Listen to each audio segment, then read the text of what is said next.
Thank you for joining us here today. My name is Nancy Bacci, and I'm the Deputy Director for the city's Health and Human Services Department. We know we can always count on Somerville to come out and support our community, and in light of the horrific violence that happened, it is very heartening to see this many of our community members out here wanting to observe this. At this time, I would like to introduce Mayor Katjana Ballantyne. Thank you.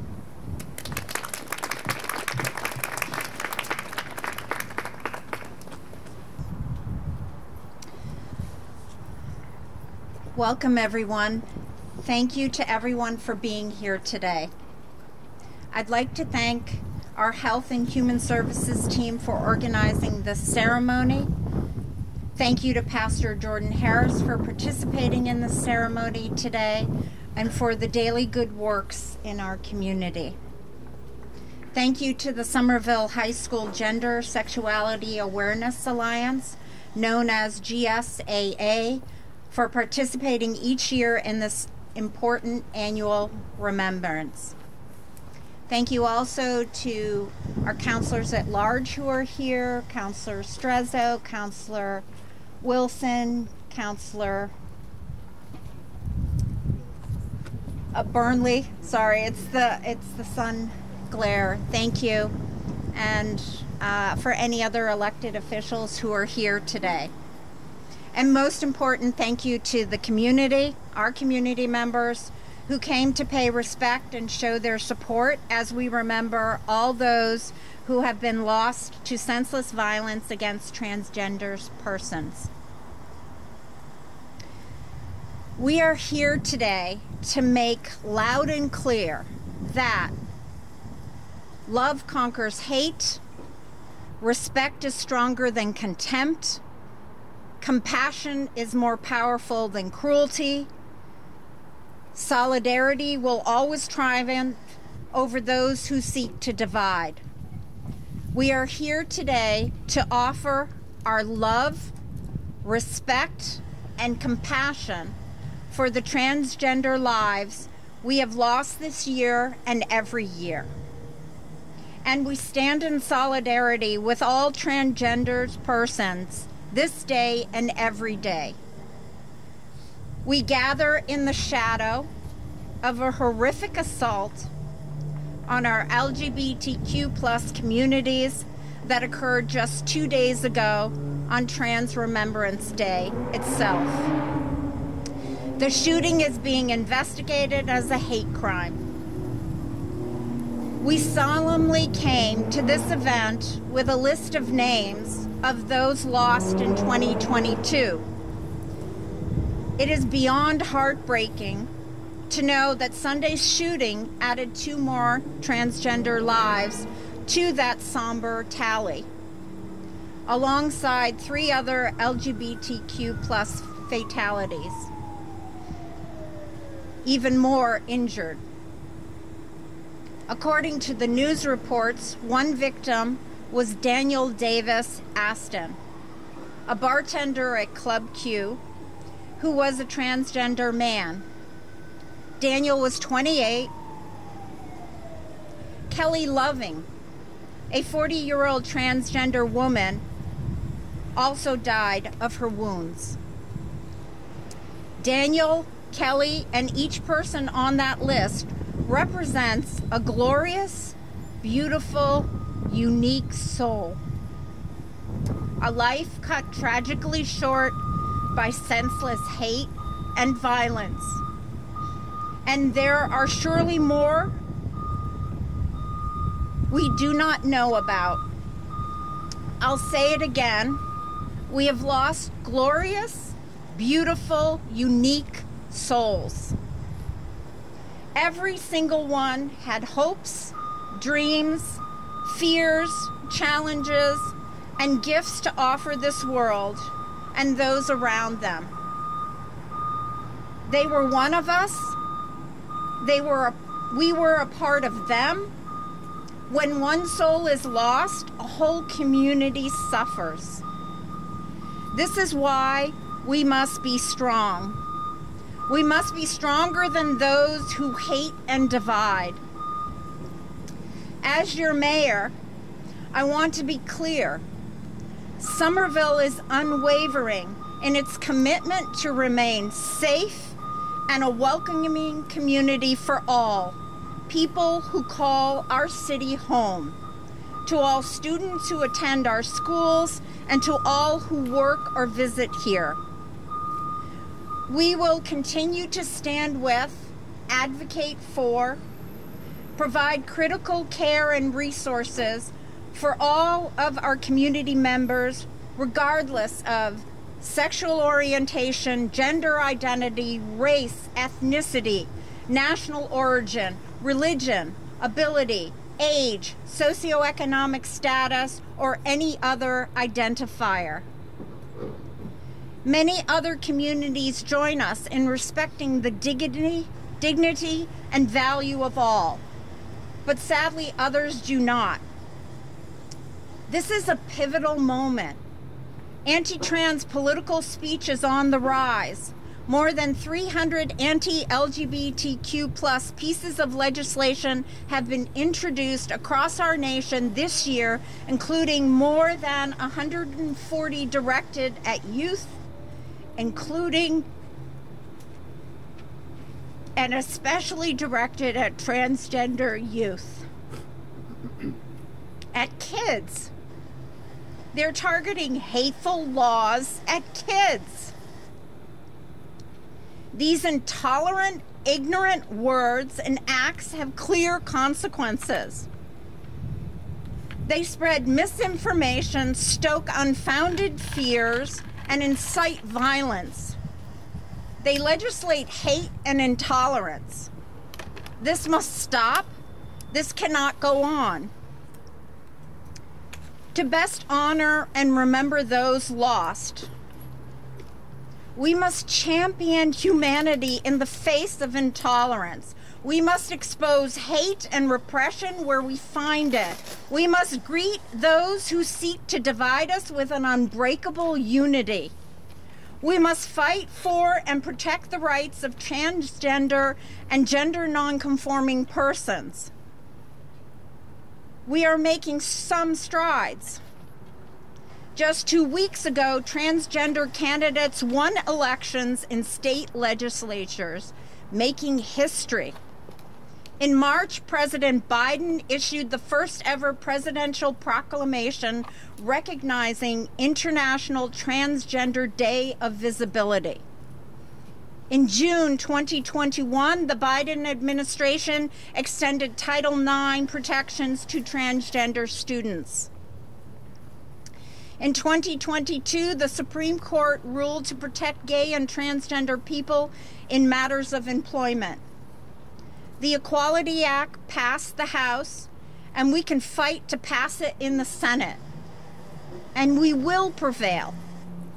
We must prevail, because love conquers hate.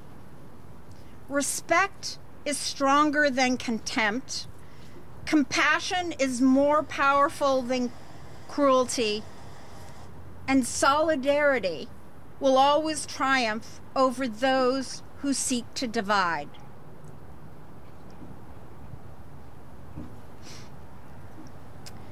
I'd now like to introduce Pastor Jordan Harris of Connection Church, who has created an LGBTQ+ friendly space in his church in our community and is a constant advocate.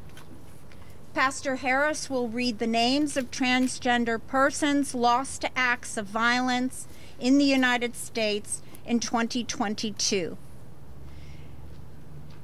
There are certainly more that are not known or documented, so let us remember the memories of those lives as well.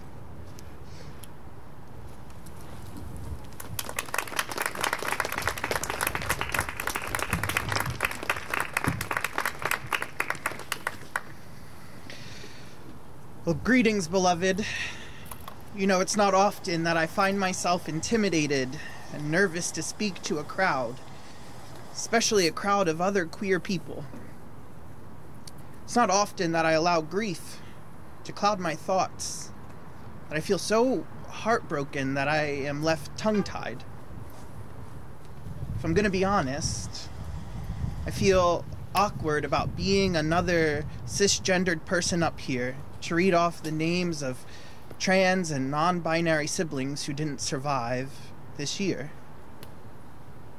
To be honest, I want to center trans and genderqueer non-binary voices. I want to shrink down and let someone else do this work. I want to use my gender identity as a shield to hide behind.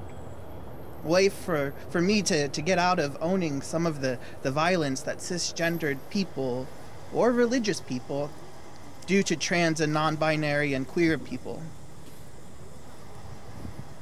But in preparing for today, I remembered the words of the poet Andrea Gibson, also known as Andrew Gibby. And they were, "You are not weak just because your heart feels so heavy. I have never met a heavy heart that wasn't a phone booth with a red cape inside. Some people will never understand the kind of superpower it takes for some people just to walk outside some days." This is not a time for cisgendered people to be silent. Yes, even gay cisgendered men like me, we have to put the work in to proclaim that trans lives matter too, that genderqueer lives matter, gendered non-conforming lives matter. You see, dear one, hindsight is 2020. And 2020 was the deadliest year on record for trans and gender non-conforming people. Since then, the last 2 years, we have watched politicians use trans and queer people as props to pass harmful and hateful legislation. We have seen a rise in the violence toward queer and gender non-conforming people. We have seen drag performers practice courage, taking their lives in their own hands just to read books on inclusion to children. For the last 2 years, we have seen straight people and cis people become obsessed with Drag Race and Pose and ballroom culture just to go to the ballot box and vote a different way.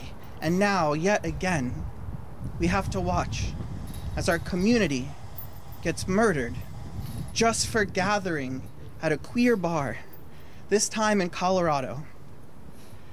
Gathering, just trying to honor and remember the loved ones who were already victims of queer and transphobia themselves.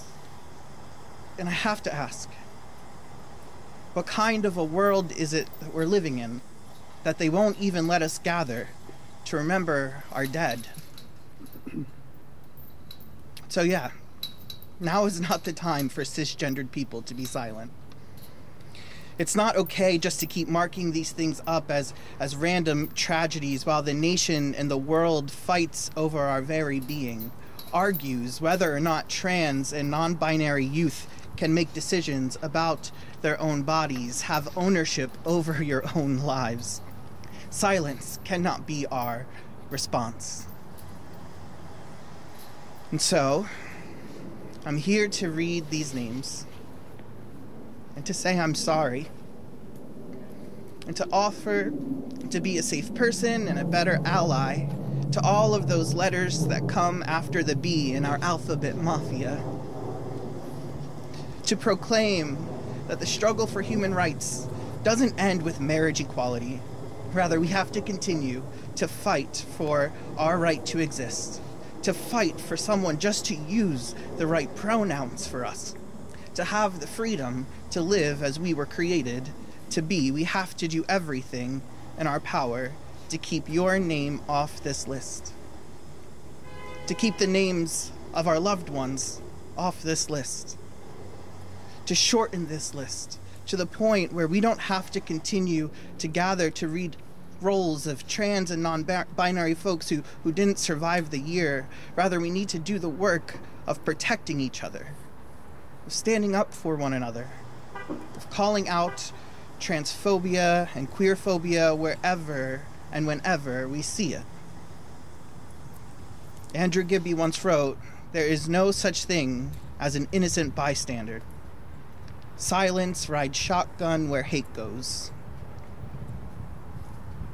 So, beloved, we're going to read these names, and while we do, I want to encourage you to allow yourself to feel the weight of it all. To know that these are not just names on a paper, rather these were lives, entire human lives, lost to someone else's silence and someone else's hate. And it's going to feel heavy, and it's going to feel hard, but beloved, I have to encourage you to not let this be where their story ends. We all have more work to do. We all have more work to do toward eradicating transphobia and queerphobia and homophobia in whatever ways they present themselves. Let these names be etched into our hearts, and our grief be the reminder of love that we have for each one of them. And then, let that love be the driving force behind your courage to continue the fight. Beloved, let love be the reason that you are seeking out your own gender identity. Let love be the reason you insist on them getting your pronouns right. And specifically to my cisgendered community, let love be the reason we gather back here together next year with a much shorter list. Continue to hold one another accountable for the ways in which our actions have consequences, real life consequences, for our trans and our non-binary and gender queer family. So, we begin this list with Tiffany Banks, 25, in Florida. Samaja Billingsley, 33, Florida. A.C. Morrison, 30, South Dakota. Maya Allen, also known as Regina Allen, 35, Wisconsin. Dee Dee Ricks, 33, Detroit. Maddie Hoffman, 47, Pennsylvania. Aaron Lynch, 26, Virginia. Candy Reed, who also went by Camilla, Kansas City. Hayden Davis, 28, Detroit. Maricia, Houston, Texas. Cherry Bush, California. Keisha Geeter, 26, Georgia. Marteza Richmond, 30, Chicago. Kitty Monroe, Tennessee. Shalmani Giselle Marie, 27, Mississippi. Brazil Johnson, Milwaukee. Sasha Mason, 45.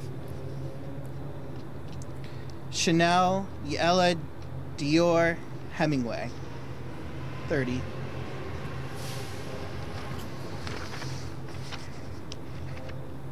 Nadria Sequence Morris, 50, Florida. Ray Muscat, Michigan. Fern Feather, 29, Virginia. Ariana Mitchell, Virginia. Mia Love Parker, Pennsylvania. Kenyetta Keisha Webster, 24, Mississippi. Catherine Katie Newhouse, 19, Georgia. Tatiana LaBelle, 33, Chicago. Paloma Vesquez, Texas. Matthew Angelo, Delaware. Naomi Skinner, 25, Michigan. Cypress Ramos, 21, Texas. Duval Princess, Florida. Amari Lee, Pennsylvania.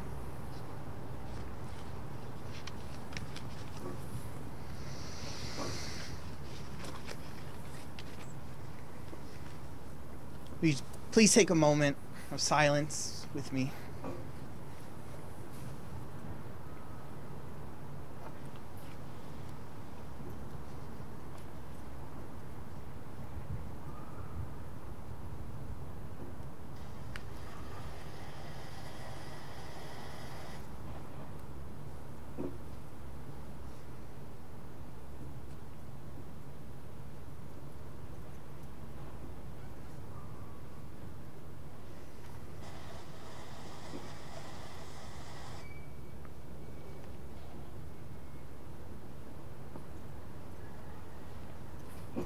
And in the words of RuPaul herself, everybody say love.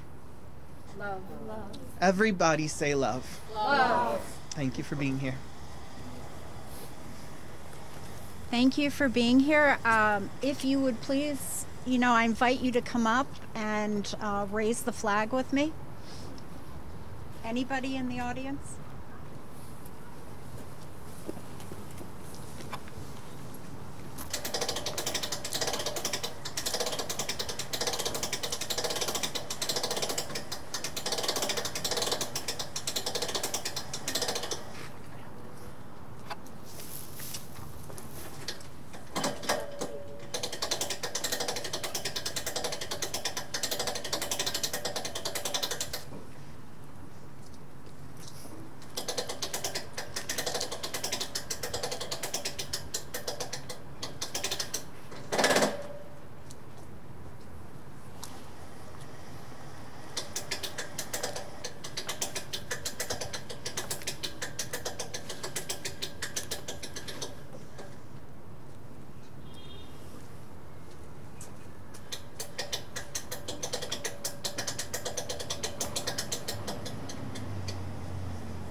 Again, thank you all for your attendance today, and we always want to let community members know the city's Health and Human Services Department is available. If you need support or resources, please don't hesitate to reach out. Thank you again for joining us today.